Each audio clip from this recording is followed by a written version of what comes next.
Welcome back to Baldman Building an Airplane.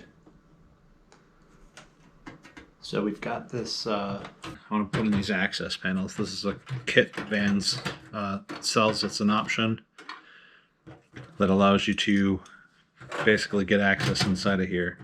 So on the 14, this is meant for the 7, I think 7, 10, and 14, maybe even 6. They've put tabs on either side for the rivet spacing. And so in 14, the two tabs that are closest together go in these two locations because it's right here. It's actually really close to the center, or to the front. I wouldn't have thought that they'd have you cut a hole so close to the front, but that's what you do. I wanted to do this while this whole surface was clecoed on because I want to make sure that I get a nice rivet location, guidance, and that there's no issue with like the curvature of the skin. So let's see how this goes.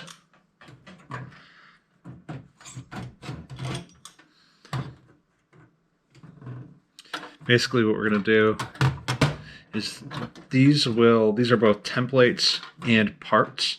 So you've got the tabs, they're now lined up. We're going to drill the outside rivet holes along here, and then the nut plate holes as well, but not the holes for the nut plates, because then we're going to basically put this on through where the nut plates are and draw around it, and then we're going to cut where we drew after we take this piece off. So let's get working on that. All right, let's go back in time, put this thing together really quick. I decided to put video out of sequence. Maybe it'll make sense. That's all right. This is just where we're doing the initial fit of this front skin. Obviously, the video started off a little bit beyond that. I'm just going to get it together here and then start doing the whole thing where you're making sure everything fits right. There's a whole process that they have for drilling the hinges there, because those are the attach point for the cowl.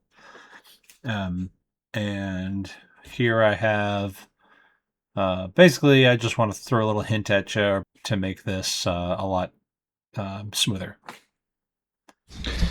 So something I like to do when we're doing this, drilling this one, but we can see the line on this one, and much like instrument flight, you want to watch your trends and not necessarily watch where you're at. So you don't want to correct for where you're at, you want to correct for where you're going.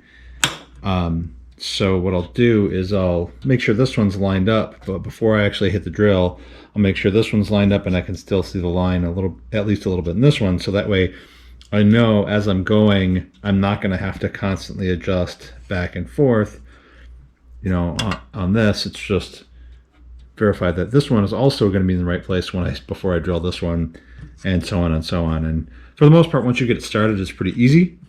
But that's just a little thing that I like to do to make sure that I stay on a good trend all the way down. All right, and we're back to where we started.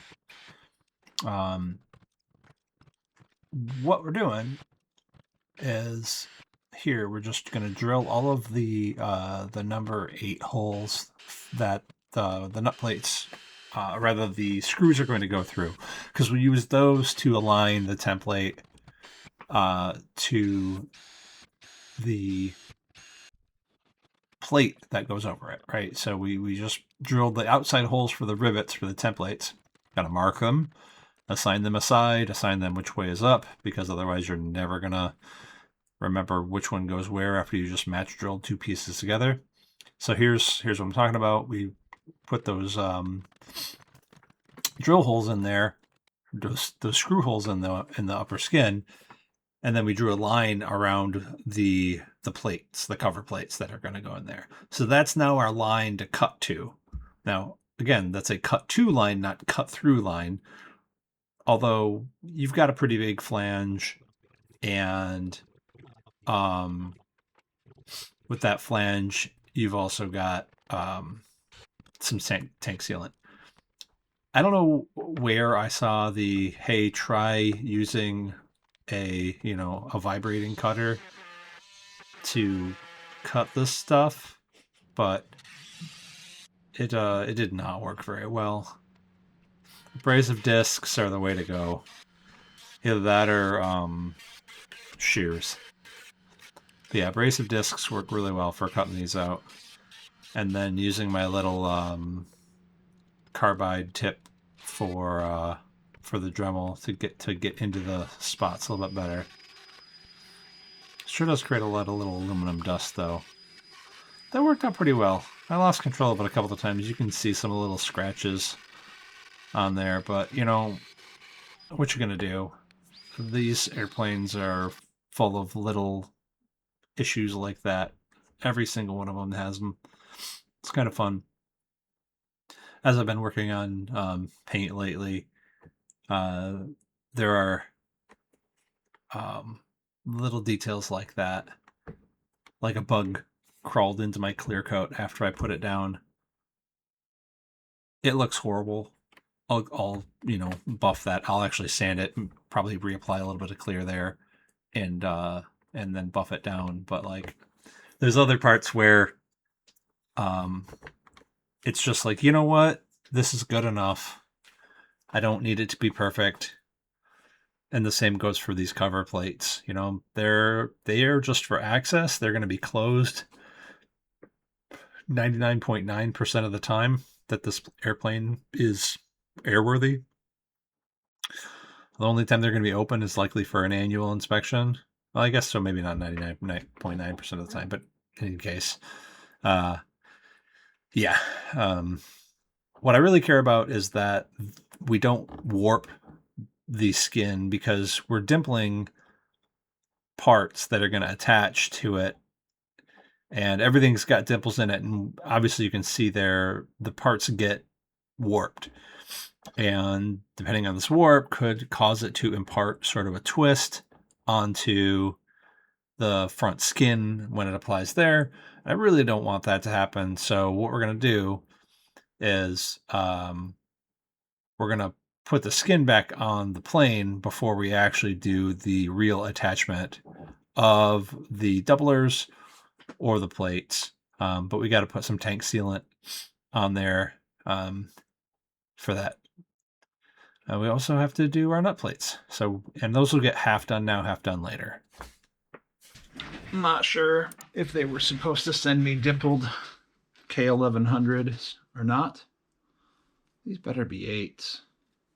Yeah, okay, they're 8s. Hell, I don't even know if you can get... I think you can get 1100-08Ds. But as you dimple the wings on these stupid things, the metal stretches, and they become not flat. So this is what I'm doing. Dimple the rivet holes so that they sit flush in the access panel doubler, and then give them a good whack with the bucking bar to flatten them back out.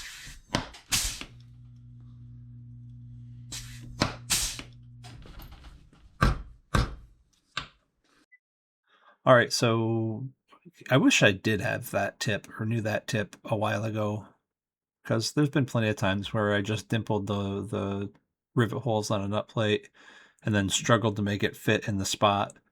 Just give it a good whack on the anvil there. It's super handy. Okay, so what have we done?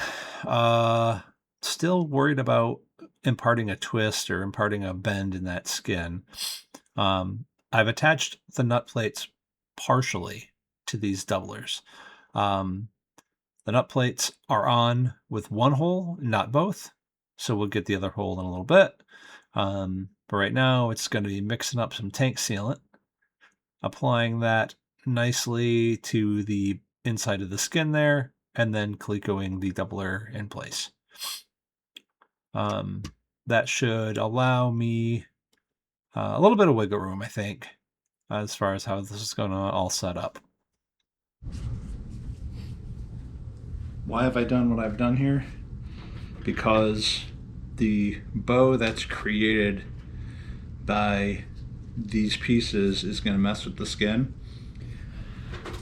And if I rivet them in place without the skin in place, it may be tough to get the skin down later. So let's get the skin pretty tight. And why did I think that? I'll tell you why. Because these parts are sold as a retrofit kit. They're designed so that you can put them on a built plane. So if you can put them on a built plane, they assume that this panel is pretty rigid that you're putting them into. So I wanted to make mine pretty rigid as if it were built and then attach them. So yeah, this is it. We're just doing the rivets around the perimeter there, and then now we're going back through and doing the nut plate rivets. So yeah, that's it for this one. Come back next time for a competition between Van's gasket method and something else. We'll see which one works better. Thanks for stopping by.